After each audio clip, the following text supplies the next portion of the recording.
And we are live. Good afternoon, crypto warriors, and welcome back to another live stream. Today we have a very special guest. The timing is perfect as well. None other than CK Christian. He is representing Bitcoin Magazine. He is the managing director of them. It's actually one of my favorite magazines out there. Before we started, I had to give up my Bitcoin Magazine anniversary edition I had. But we actually have him here with us today. He's going to be telling us about his whole journey into Bitcoin, of course, and what Bitcoin Magazine is doing right now, and to give you a quick teaser of the Bitcoin conference next week. Without further ado, welcome CK to the show. Thanks for being here, CK. Oh, yeah. Welcome, CK. And you are muted right now. There we go. King Zay, you guys are champs. Thank you so much for having me. Thank you for being here. Listen, people, this is a long-awaited interview. We've been trying to figure out our schedule, so I'm happy he's here. I have to start off for all the new people out there who might not know you. How did you get into crypto and Bitcoin? And of course, how did you find your way over to Bitcoin Magazine? Yeah, no, great question, King. And it's kind of a unique story. It's kind of not a unique story. I was 25 years old, 2017, and I was getting into personal finance, and a good friend of mine was like, "Hey, yo, Bitcoin, you gotta check this out." And at the time, I was working in Silicon Valley doing software sales. So I checked out, for the very first time, actually did my proper research for, and I ended up listening to every single Laura Shin podcast on 2x speed while I was driving to a wedding in Mount Shasta, which is 4 hours away from San Francisco. And I was immediately like, holy shit, crypto, this is the future. Probably within 3 or 4 months of that, I would say I am more of a Bitcoin maximalist. I wouldn't say a hardcore, I'm not getting mad at people, but I'm definitely more of a Bitcoiner and Bitcoin only. And that's what Bitcoin Magazine is all about. But it took me about 3 months to kind of go from I discovered this thing to okay, Bitcoin's the signal. And then I quit my job at the time, which is at a surveillance marketing company, which is the antithesis of crypto. But I quit my job literally 3 days from the 2017 top. I quit my job 2 weeks before Christmas. I put in my 2 week notice. And if you look back at the chart, that's within 3 or 4 days of 19K Bitcoin. It happened fast. Yeah. So I was feeling good. And then things started looking sour and I had no job. But thankfully, I'm a hustler. I actually went to a Bitcoin conference. It was the North American Bitcoin Conference in Miami 2018. And I met the BTC Inc. team there, which is BTC Inc. owns the Bitcoin conference and Bitcoin Magazine. And the rest is kind of history. I shook the CRO's hand. I was like, sales, Bitcoin, San Francisco. He's like, hey, we need me one of those. And February 2018, I got a job at BTC Inc. doing conference sales. And the rest is, like I said, the rest is history. Been there since. So it's been a crazy ride, but I eventually hopped over from event sales, and now I'm on the Bitcoin Magazine side of things, leading up the Bitcoin Magazine. That's incredible. That's crazy. Really quick, want to give some quick shout outs going on. Sergeant Mac, Bentizi, Nappy Ways, JJ Wetware, Rashu. Finally, I love when you have guests on. Let's see, the Sapper, Captain G. Oh man, we already got questions coming for you. I guess you all had an interesting interview as of recently, so those questions are rolling in. We'll ask that later, people. Oh man, yeah, I'm ready for them, guys. I'm ready for them. Yeah, I got one for you now. Go ahead, Bitcoin Zay. Yeah, I definitely wanted to ask you, CK. Again, first, love the story. Like a lot of people went down the wormhole and are never coming out. So shout out to you. But I wanted to ask right out the gate, how do you feel about the environmental debate about Bitcoin? We got to get into it. For me, it's some bullshit, but I just want to hear your take on it. And I think a lot of people need to hear more people express how they feel about the debate. Yeah. Well, the funny thing is that I'm not one of those Bitcoiners who says there's no environmental catastrophe. I think that under fiat, we have misallocated capital and made horrible decisions on how to use our resources. And we've been doing that for 50 plus years. And yeah, of course, that has environmental impacts. So while a lot of, let's just call it greenies who are still living in fiat land like to point the finger at Bitcoin because we use energy to secure a system. Like they are doing zero self-reflection on their system is what got us here. They're doing zero self-reflection on how is the fiat system currently backed? Like what are the negative externalities of that domestically in the US, internationally in other countries? So what are the costs of that? And I think that if any reasonable person actually, looks at these different systems and looks at the costs and is willing to admit that whatever environmental issues we're in, it was under a fiat standard that got us there. Maybe you will have a less biased look at, a solution, which is Bitcoin. And I think on the flip side, I think Bitcoin is actually a really interesting solution to modern issues. Like here's a modern issue is we are super consumeristic and we keep buying this plastic crap that we don't need and wasting our money on, unfortunately, J's and new iPhones and whatever, right? Like that has environmental impacts, is producing stuff that we may or may not need.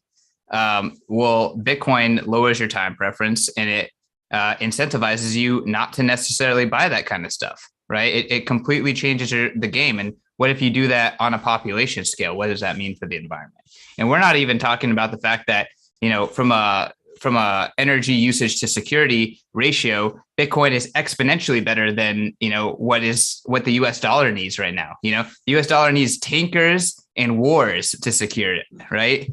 Like we're not talking about that when we're doing these energy comparisons on transaction speeds. So yeah, I mean, that was a kind of a roundabout answer. I hope I gave an interesting perspective on that one. But honestly, the environmental issue is a fiat problem. Bitcoin's here to fix it. Yeah, I mean, like Bitcoin, not bombs. Like I said, I was just about to say, no one ever does talk about like the impacts from the dollar, the wars that, people use the dollar because they know what happens if you don't. This is more about the magazine. I guess, do you all get direction as far as what stories you cover, what things seem interesting to you? How do you all decide the spark in the crypto space or in the Bitcoin space? Hey, this is going to be the things we cover this week. This is the things we'll be covering long term. This is the things we're definitely not going to cover. How do you all kind of decide that as a team? So Bitcoin Magazine and BTC Inc., we're a Bitcoin only company. So obviously the Bitcoin conference is just about Bitcoin. Bitcoin Magazine is just about Bitcoin. But we have a fund that's a Bitcoin denominated fund. We're doing advocacy just in Bitcoin, not crypto. So just in Bitcoin. So generally speaking, Bitcoin only is it's not just our editorial direction, it's our company direction. So first and foremost, like we're just covering Bitcoin. We just care about what's happening in the Bitcoin universe specifically. And then when it comes to like, what do we tweet about? What gets onto YouTube and interviews? What makes it into the print magazine, which happens every quarter? That is a little bit more nuanced. We pretty much have editorial decision makers who are kind of like in charge of each like type of media. And then, they have a decent amount of liberty to make decisions. But obviously, sometimes bad decisions are made. I'm sure some of the people watching this show right now, they're commenting about a recent interview that was made on our YouTube channel that was potentially poorly executed, a bad decision. Unfortunately, we have to learn from those decisions, reflect on them internally, make editorial adjustments to account for them. So it's definitely, there's no like clear, hard and set rule. And we're always trying to get better. We're always changing as an organization. So hopefully, we can be a little bit more unified as an organization from an editorial perspective. But I would say, generally speaking, right now, like, 2021, 2020, like they were growth years for Bitcoin and Bitcoin companies and brands and shows. Y'all know that very well. Zay knows that very well. So sometimes, there's trade-offs when you're like, hey, F it, we're going to grow. There's a trade-off there. And, Bitcoin Magazine has grown a lot, but we did it using like this kind of like a fragmented strategy. Oh, yeah. CK, well, let me show the crowd my favorite section of Bitcoin Magazine. If you don't know, bitcoinmagazine.com, read it all the time. But my favorite section, if you haven't done it before, debunking Bitcoin myths. This is my favorite section, CK, right here. I just want to point the people to it. We need blockchain, not Bitcoin. It's not secure. It's a Ponzi scheme, the intrinsic value. Because to me, I think a lot of people, the best way to start talking about Bitcoin is to tell people what it's not. And that clears out all of the stuff from news and the FUD. And then from there, you can kind of teach a little bit more clear. But if you get those questions throughout, it's kind of like, come on, man. All that stuff's been debunked. That's why I asked you that question early on, because that was Hal Finney was talking about that in 2009. I mean, come on, man. We way past that. Dude, the FUD recycles, that's for sure. Yeah, for some of our users, we have some new users on a daily basis. We have seasoned vets in this space. We got intermediate. Is Bitcoin Magazine for everyone? Is this something that you suggest, either whether it's the website or the hard copy, that everyone should pick up, or is this for people that maybe even in the space a little longer? So, I mean, the people who've been in the space for a long time, the hardcore people, enthusiasts, like they love Bitcoin Magazine. So we're trying to keep it interesting for them. We do that a lot. We have a lot of really interesting opinion articles from great Bitcoiners written on Bitcoin Magazine. I think a lot of hardcore Bitcoiners love that. So we're best at catering to the people who are already orange pilled. What we're trying to get better at is having great resources like the ones that Zay showed, and having stuff that are for the pre-coiners and the new coiners out there, people who are just entering their journey, who may not be fully into the hyper Bitcoinization mindset. So I would say Bitcoin Magazine and the Bitcoin Conference, it's for anyone who everyone who is interested in Bitcoin at any point in kind of the Bitcoin funnel. But we are strongest for sure when it comes to the hardcore people, and we need to improve the most at the top of the funnel when it's either no coiners or early Bitcoiners. But there's a lot of amazing Bitcoiners doing great education. I want to give a shout out to y'all, because y'all, and I know that y'all are also affiliated with the BBB, but amazing education, and I think that we can learn something from some of those club rooms and stuff, like clubhouse rooms and stuff like that, with how you all have been able to kind of get on the level with a lot of new people, and kind of show them the human side. So I've been learning a lot, and shout out to y'all. Oh, much appreciated. Much appreciated. What are you most excited about next week? So really quick, folks, of course, Bitcoin Magazine is putting on the largest Bitcoin conference. This is the world of North America. It might be the world, honestly. It's the world. It's the biggest one ever. Yeah, the biggest one ever. And this year is probably gonna be one of the biggest ever. Why? Because King is finally showing up to a conference. Let's go. Yeah, we did it. Okay, I'm excited to meet you, man.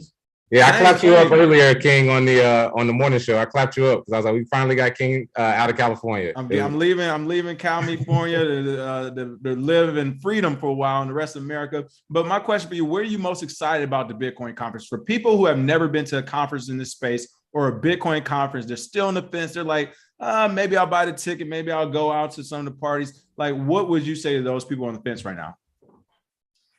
So, first and foremost, Bitcoin conferences are the best. You don't have to go to the Bitcoin conference to go to a Bitcoin conference. They're so special. I remember I met Zay at Bitcoin Is, and that's right before, I think that was maybe 3 or 4 months before he really started, catching steam. Maybe it was a year Bitcoin before. Is. This was a Charles O'Connell. Yeah. I met Zay there. I may have met you actually. That's what I'm over here King. thinking now. I'm like, well, have we? Damn. So I may have met you there too. Yeah. So meeting Bitcoiners is really something special. And I guess Zay's having some connectivity issues, but there's no connectivity issues in the flesh. It's high fidelity, high HD, interactions. It's really a beautiful thing. And so you can get that at any Bitcoin conference. Go to Texas. There's a bunch of good stuff that's happening in California. Bitcoin was in California, but you got to go to a Bitcoin conference. First and foremost, if you're serious about Bitcoin, meeting Bitcoiners is so, so special. With that being said, the Bitcoin conference is absolutely ridiculous. Every single company in the space is going to be there. Almost every single Bitcoiner that is legally allowed to be in North America will be there. So, if you want to get a job in this space, if you need to gain some more conviction, if you're looking to start a business, there's no better place to be than Miami, Florida, April 6th through the 9th, period. So, and again, you don't have to buy a conference ticket. There's so much activity happening in Miami that week because of the conference being there, that like you wouldn't even have to go to the conference and you could still Bitcoin all day, every day and network like a madman. And it would be well worth your time. And I would say, like, you know, my own personal story, I went to like a really terrible conference with less than 2,000 people in it. And it was not like, it was I call it the Miami shitcoin conference, because like there's a banana coin pop-ups. Like on the flip side, like this conference, one is Bitcoin only, it's Bitcoin everywhere, but two, it's just like on another level. Like there's not very many 20,000 person events in the world. Yeah. And the fact that the Bitcoin counterculture can like support one, I think it's super impressive. Yeah. And to piggyback on that too. So I was actually talking to my team about it when we're gearing up to go down there. A couple of things. First, what you said was ringing so true. The reason that I kind of got off like my seat and I was like, okay, I guess this is happening, because like 4 or 5 or 6 businesses that we're already doing business with are like, yep, we're going to be there. You guys going to be there? And it's like, goodness, I wasn't planning on it, but if you got 6 different people saying it, but even with that same thing, some of these businesses who have their own communities, they're like, well, we won't be at the conference, but we'll be having events for like 3 days straight. Or, you know, like some of them aren't even going to the conference. They're literally just having events nearby. Zay and I have already talked about doing some meetups and stuff, you know, nearby the convention center, but off campus. So same thing. It's one of those things where, like you said, if you go with the plan, whether it's to get a job, to learn more, if you go with the plan, like you can literally go to coffee shops nearby the convention center, and you never know who you might bump into at like a Starbucks type of deal. Oh yeah, man, I was just about to say that. Go to hotels nearby. Hotel lobbies. Hotel lobbies nearby. You'll find a lot of people. And also, like you said, coffee shops around the area. I tell people just come for the experience, because even if you can't go inside, a lot of times the people you want to see, they'll be outside anyway at some point. So yeah, I love it. Love the conference last year, and hopefully I can't wait this year to be better. Local TX said, just be careful, because the centralized location of Bitcoin leadership is a prime opportunity for never mind. Hey, the no, I mean, it's real. No, that's real. And the security is going to be real. So we do not take that lightly. And I mean, thankfully, no matter what, Bitcoin's decentralized, but yeah, no, it's for real. So we don't take that lightly at all. I'm glad to actually hear the seriousness in that when you just said it. So that's kind of crazy. We even have to think like this when it's technology. It's technology. And we're over here like, oh, we got to be careful about it. I mean, Bitcoin's serious. Like the reason we're into it is because we think that this technology is going to change the world. So, and there's important people who are building critical parts of this tech stack are going to be there. And that's an important responsibility for us, you know, to make sure that we take care of them too. But you know, I just wanted to give another kind of just shout out, like, you know, we bring up all these side events because I want to show how big the actual event is, right? And it's so big that it's like just pulling these people in, and like you got to be there. This is an investment in yourself. It's pricey right now because you waited till the last minute. Sorry, but it's an investment in yourself, and it's worth it. And, you know, if you decide not to go, that's totally fine. We're live streaming and posting all the content to YouTube on Bitcoin Magazine's YouTube. And as soon as the event is over, tickets are going to go on sale for Bitcoin 23, and they will be much, much more affordable. So don't snooze. You know, if you just can't afford this, keep stacking sats. And, you know, next year we're going to do a great job again. So get your tickets early. And again, I will say, people, if you go with a plan, here's the thing about conferences. It's like, if you don't go to plan, you'll get lost in the sauce. Now, some people, they plan to get lost in the sauce, so that's no problem. Like, it's Miami, do what you want. Yeah, and those people are usually CEOs of companies already. All right, like I already told a bunch of people, it's gonna be a couple of days I'll be offline, right? But seriously, people, by and large, I'm saying that because if you go to conferences of this size and this magnitude, yes, it is an investment for some people. It was relative. It may be an expensive ticket for some, whatever. But I can say this from going to conferences in other industries are way smaller. I'm talking maybe 5 to 10,000 people, you know, mass tort and lawyer conferences. If you go in there with a plan and businesses you plan to hit up and like literally kind of stick to it, you will generate business. You will get a job. Like, it's just too much going on for it not to happen. If it doesn't happen, then it might be you. You might have to get a little bit better. I was saying, if you can't find an opportunity at this conference, I mean, I don't know what else can help you. This is everybody at the same time. No, 100%. Let's see. We got some good comments and questions coming in. Oh, go ahead, Zay. Did you have something? Yeah. I was saying real quick, CK. Who are you looking forward to speaking I was gonna say my person. When I saw Dr. Jordan Peterson, I was like, all right, Wait, he's gonna be there. Dr. Jordan Peterson's gonna be there. That's who I'm excited to see. I'm excited to see Bukele. And yeah, I'm just wondering, who are you excited to see? Because last year Ron Paul was my favorite. I'm not sure who you're looking for this year. So Jordan Peterson is really, really important. Like, I'm not as much of a Jordan Peterson student as a lot of other people are, but I understand the magnitude of Jordan Peterson being into Bitcoin and speaking at this event. I'm really excited to hear what Peter Thiel has to say. Yeah. So there's Peter Thiel. He's been around Bitcoin, but he hasn't really. Do you think he'll get booed?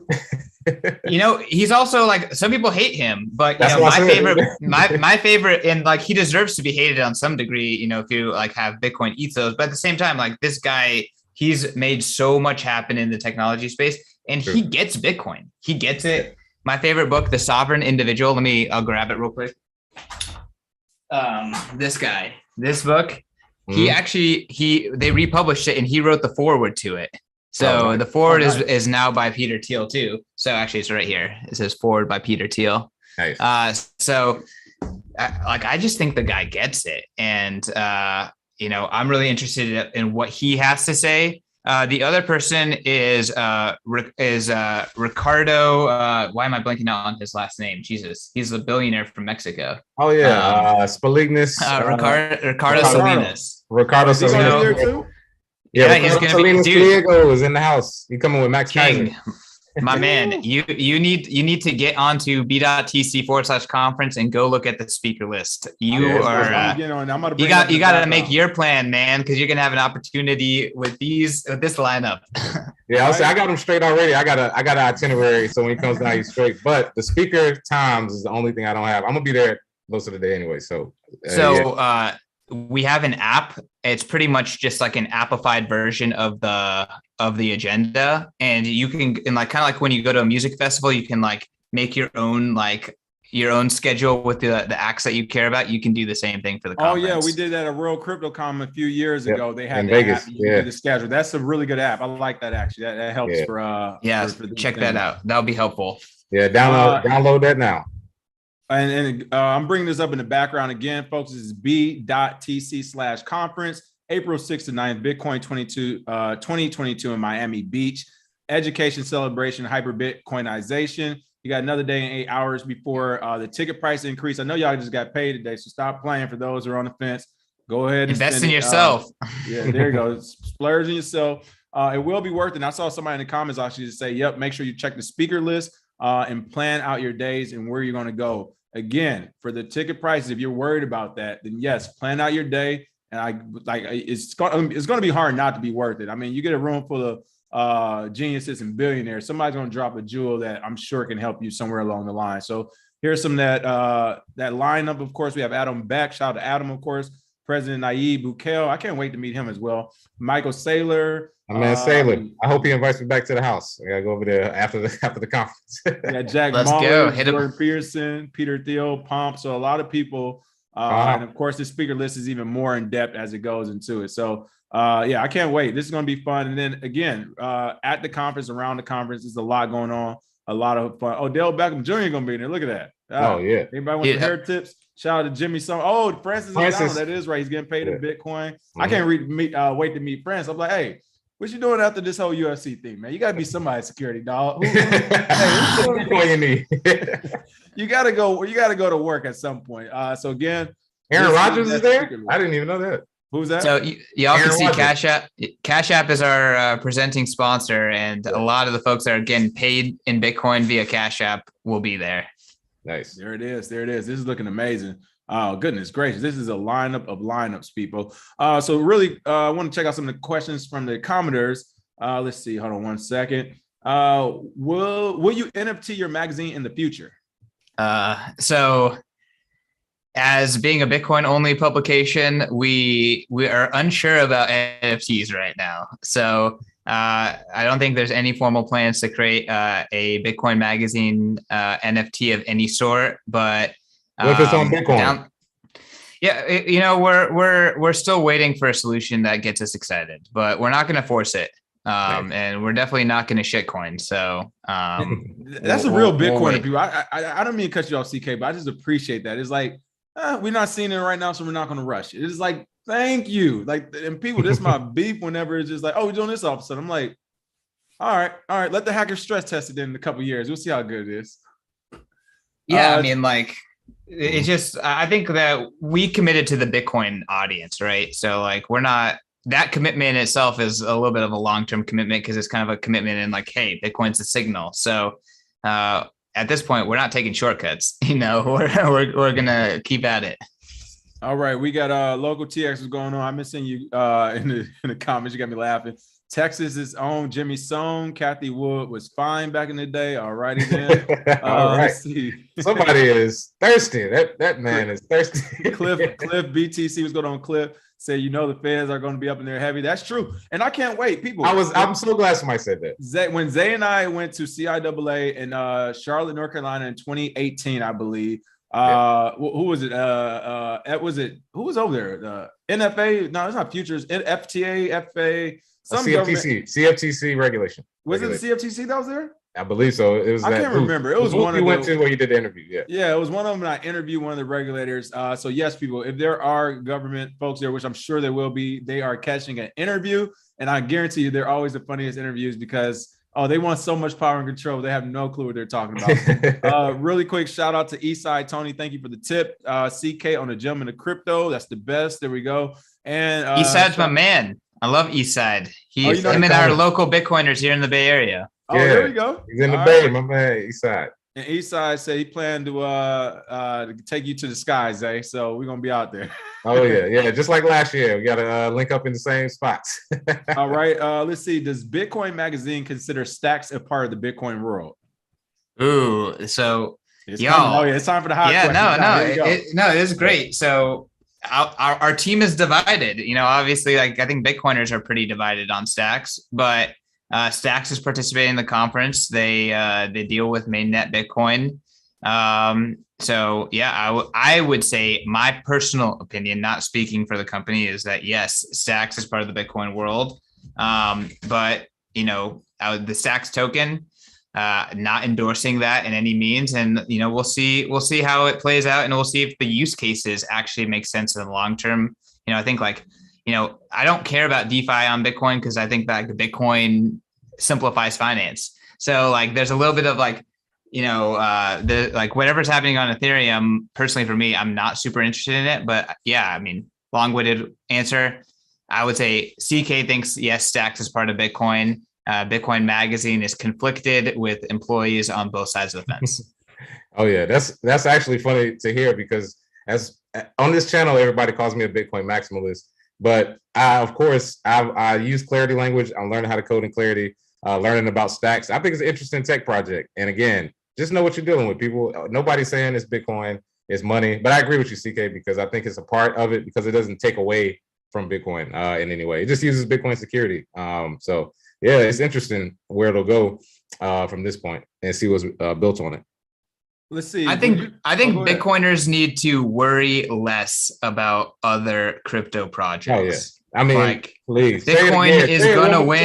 For the people in the back. This is the Bitcoin space. Everything else is of Bitcoin, part of Bitcoin, from Bitcoin. They cannot replace Bitcoin.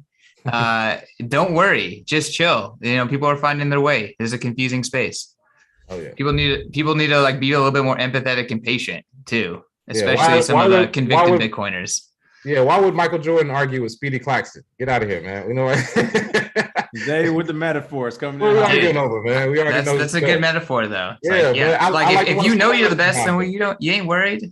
Yeah, I like Kobe. I like LeBron, but yeah, Jordan, I'm not talking about Speedy Claxton. Get out of here, shitcoin. Would you consider a section for kids to learn about Bitcoin cryptocurrency? Thanks for, I think that was Dana and Dad. Appreciate that question. Would you consider a section for kids to learn about Bitcoin and crypto, or Bitcoin specifically?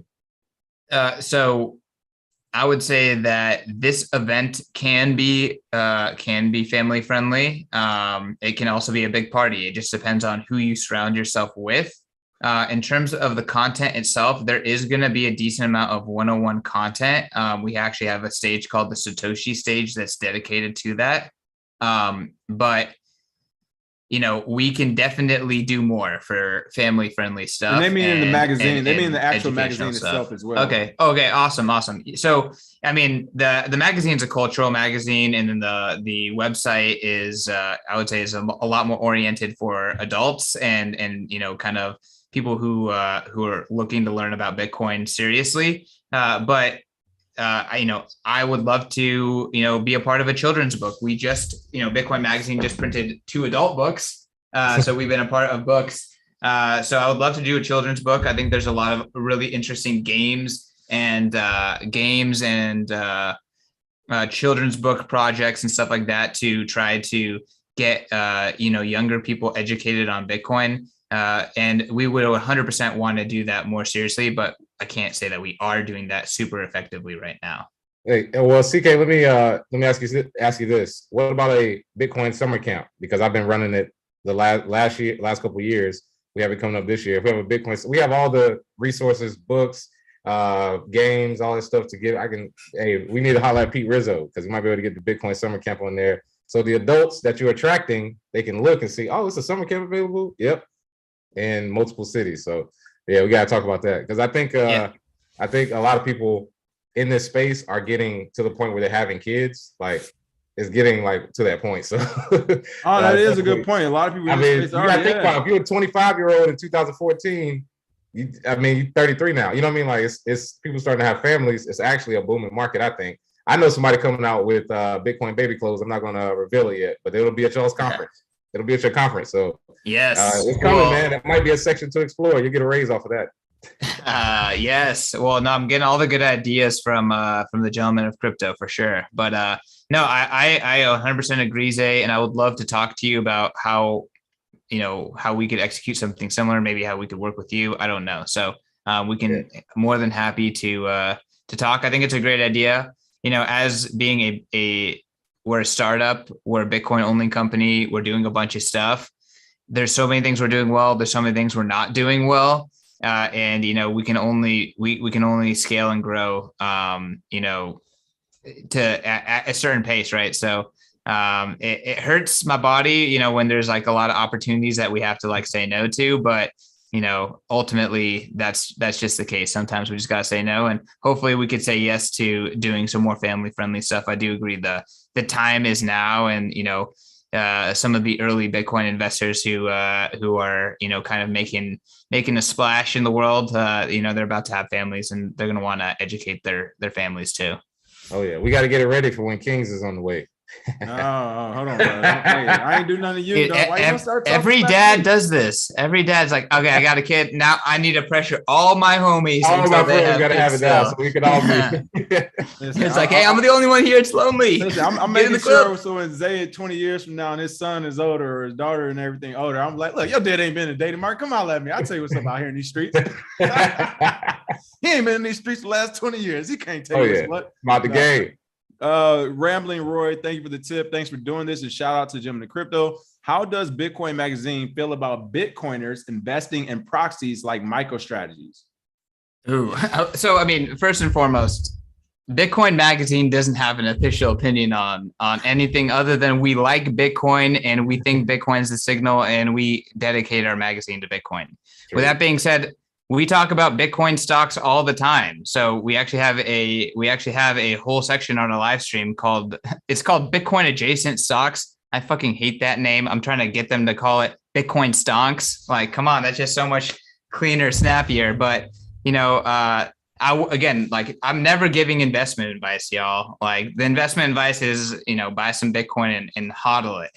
But in terms of talking about different stocks that are in like the Bitcoin ecosystem, like the miners, MicroStrategy, ETFs, all that kind of stuff, we're definitely interested in it for sure. What are your thoughts on Terra Luna and them buying a Bitcoin and Terra as the project? So y'all are hitting on all the controversial stuff that we we are Bitcoin only, but it's like being Bitcoin only is not that cut and dry sometimes. Oh yeah. But this was another debate. this is another debate internally. It was like, do we tweet about these Terra buys just like we're tweeting about MicroStrategy buys or Square buys or Tesla buys, right? Like, do we care? Like, do we analyze MicroStrategy's business model when we tweet about how much Bitcoin they bought? No, I'm not analyzing their business model.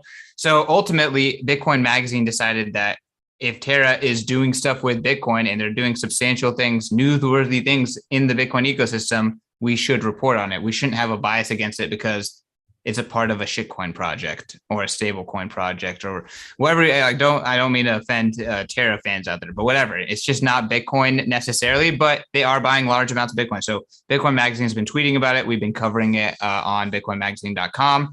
But when we cover it, it's very different than how CoinDesk covers it. We cover it from the Bitcoin perspective. No, that's fair. I'll leave you alone. All right, you've been great, so I'm not gonna message No, you. hit me with all this stuff. I want the audience to understand what we're trying to do. So I'm glad that y'all are honing in on the controversy. Well, okay. Well, I'll ask more about this. The last question, specific Terra for me is: are you familiar with the protocol? Correct? Like a little bit. Exactly. I kind of like right now it's like you gotta use Luna to stabilize Terra coins, collateralizing it, and they're adding Bitcoin into the mix of that. Exactly. My only point to everyone, which I thought was interesting, I would love to hear your thoughts as being, somewhat of a Bitcoin maximus out there. Why wouldn't people just buy Bitcoin? So because the way I understand, no matter how the protocol, whatever it does, it's like you tell me you gave this project capital and they bought Bitcoin. The same thing everybody else has been telling you to do. I can't get my head from around that right now. Well, I think what this does is cement that Bitcoin is the global reserve currency of the crypto space, period. And every project is going to use it as this collateral sound money. I think King, you hit on a great point from an investment. If you want a stable coin or you think Luna is super interesting, do your thing. I'm not telling you to not do your thing, but if you're just trying to buy something and win from the crypto revolution in the future for you and your family, you should just buy Bitcoin. And the reason why is because all of the shitcoin founders, guess what? They're all Bitcoin rich because they printed a lot of shitcoin, sold it to you dumbasses, and then they bought Bitcoin with it. So guess who has a shitload of Bitcoin? Block One, the creators of EOS. Now Luna. Oh, you know who else has a bunch of Bitcoin? The Ethereum Foundation. They raised tens of thousands of Bitcoin in their initial ICO, and they're sitting on every single one of those sats. So follow the trend. They're all accumulating Bitcoin too. You should. Yeah, I always say you gotta definitely follow the money in this space, but people think we're crazy. They think we're just trying to pull their eyes, pull the wool over their eyes or something. I guess, who knows? Everybody thinks we're trying to spoil the fun. The proof is in the pudding. I mean, what else can we tell you? And I wanted to ask you one of the questions that have been floating around in the community as well, CK, about Bitcoin's privacy. We saw the Canadian truckers. Some of their Bitcoin was being taken. We actually saw Bitcoiners that were actually, maybe spoken to by police. So what do you think as far as Bitcoin and privacy? What privacy wallets do you use? And do you think Bitcoin can achieve privacy to the point that people trust it more than, let's say, Monero? Yeah, no, this is really important. And King, I know you were going to Bitcoin Magazine. If you actually go back, our headline article right now is an in-depth analysis about what happened in Canada and how it could have gone better using privacy best practices. So yeah, if you go to just the homepage, you can kind of see this article. This nice is artwork, by the way. Article. Nice artwork. I love it. Yeah, we're all about that custom artwork, baby. So yeah, this is about this article right here is specifically about, how the Freedom Convoy could have, gone better. But there are great Bitcoin privacy tools. They're pretty much for intermediate to advanced users right now. Bitcoin, especially if you buy it from an exchange, is not private. And ultimately, I think that there's just a little bit of a race because on one end, there's the race of KYC. And then on the other end, there's a race of adoption because right now, if you earn fiat and then you buy Bitcoin, it's I am buying Bitcoin is the point where the privacy gets infringed, right? Is the fiat to Bitcoin stage. But if you just receive Bitcoin P2P, that starts to break that. And if people start earning Bitcoin in a more cash-based way directly, then that really starts to like destroy a lot of like the privacy breaking heuristics that chain analysis companies use to try to de-anonymize transactions. So this is a battle. It's a fight. It's an arms race between de-anonymizing technology and then Bitcoin adoption plus Bitcoin privacy technology.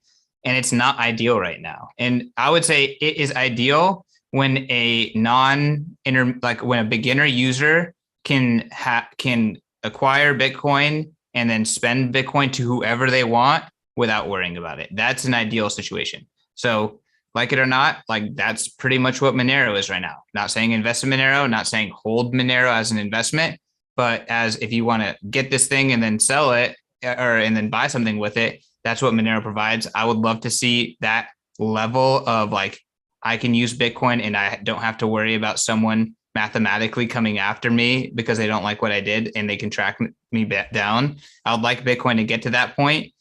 If you're an advanced user, you can already have that, but I would love it for like, my mom, boom, I can download this wallet. I can buy whatever. Cool. My mom's not buying too many drugs on the internet these days, but if she wanted to, I wish Bitcoin could do it for her without her having to worry about it at all. Are you are you hiring writers, or how do writers, I guess, submit to you?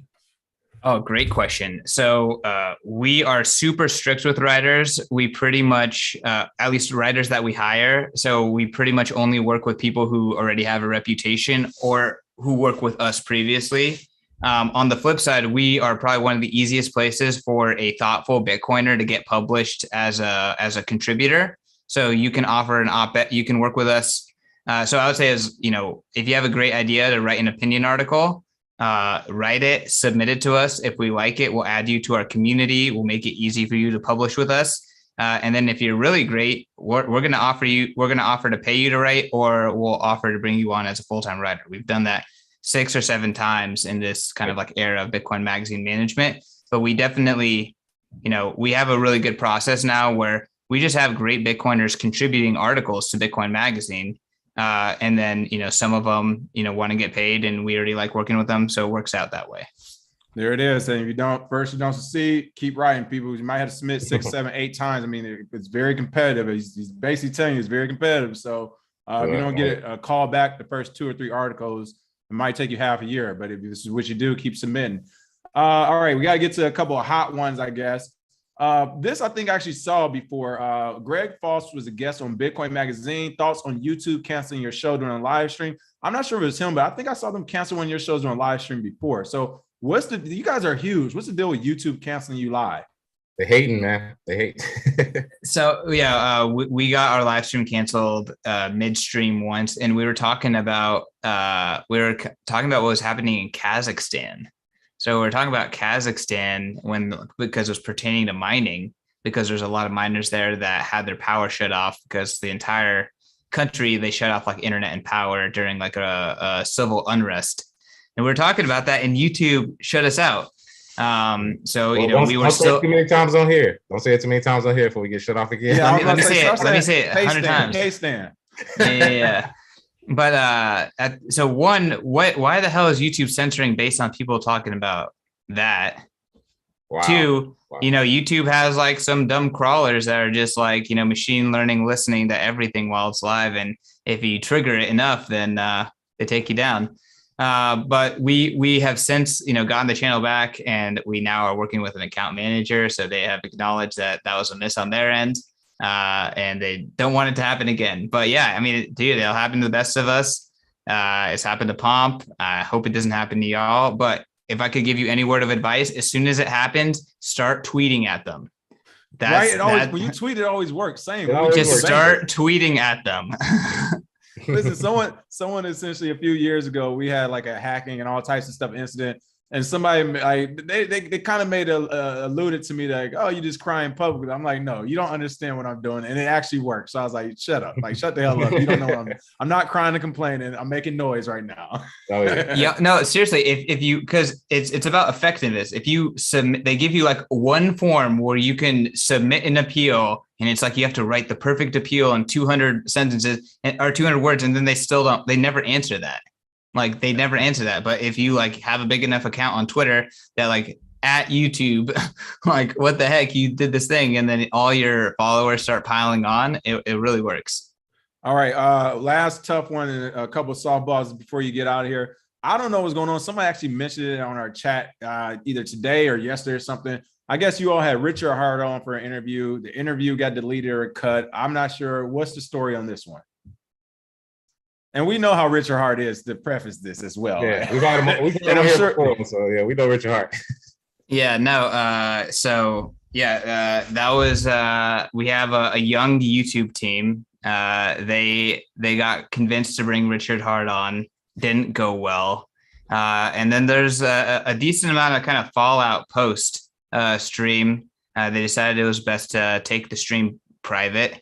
But the feed is still available for people who want to find it, just not as discoverable. And we're still talking internally about the lessons learned and how to handle these kind of things better and how to use the platform effectively. So again, we I think if you look at Bitcoin Magazine in 2020, we were less than 10 people. We're now more than 45 people, and unfortunately, people learn lessons, and mistakes happen on the brand side. So yeah, it is what it is. But can I suggest something really quick? Let's get a boxing ring at the Bitcoin Conference 2023. Let's just let people link up and duke it out, and bet Bitcoin on it, put it in escrow. Winners get paid.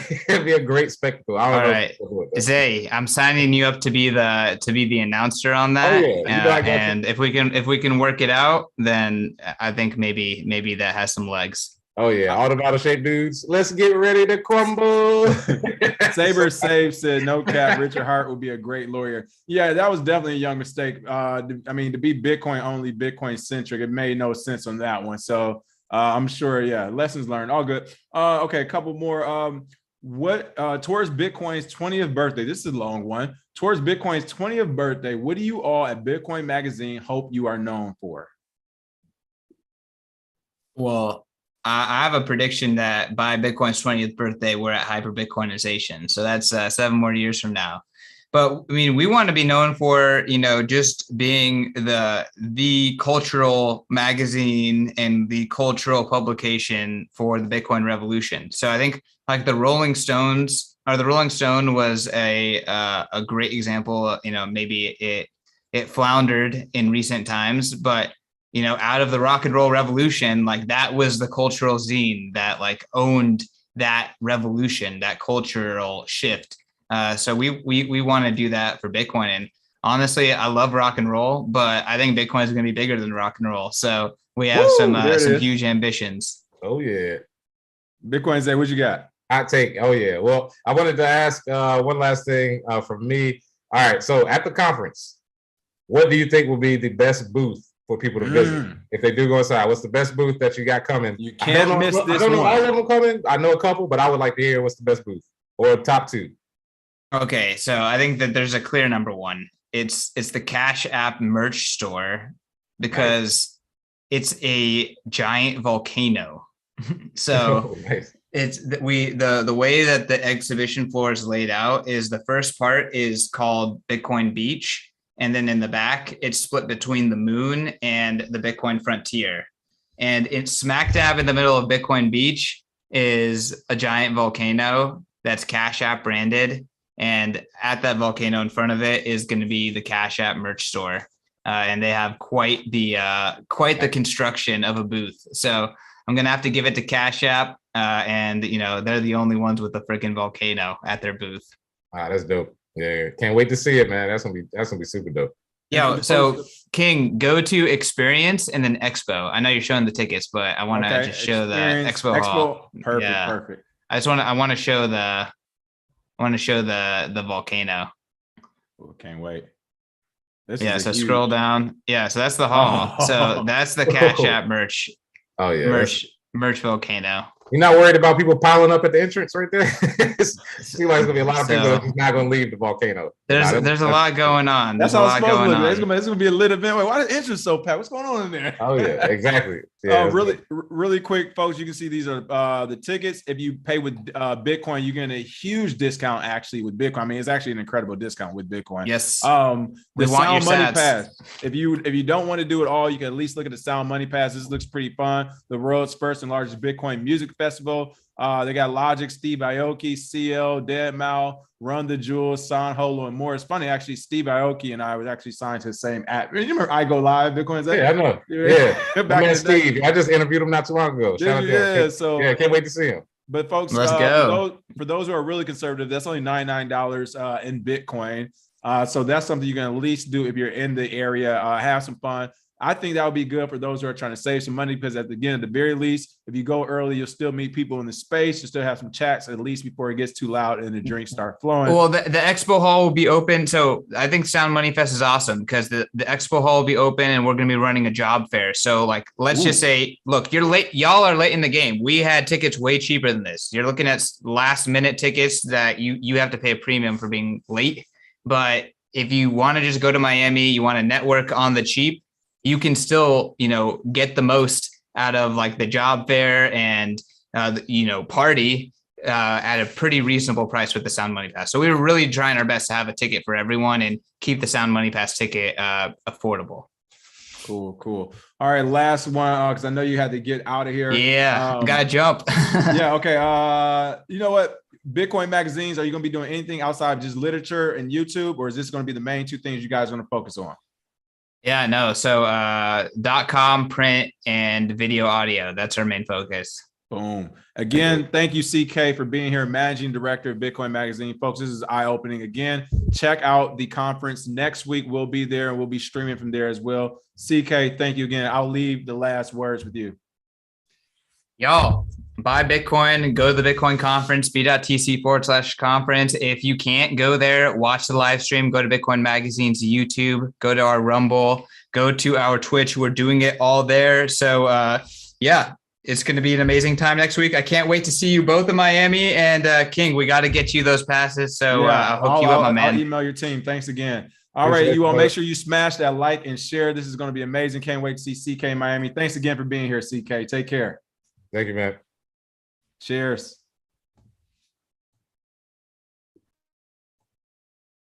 Zay running out quick. All right. Yo, King, this is a good time, man. Thanks so much. Hey, thank you again.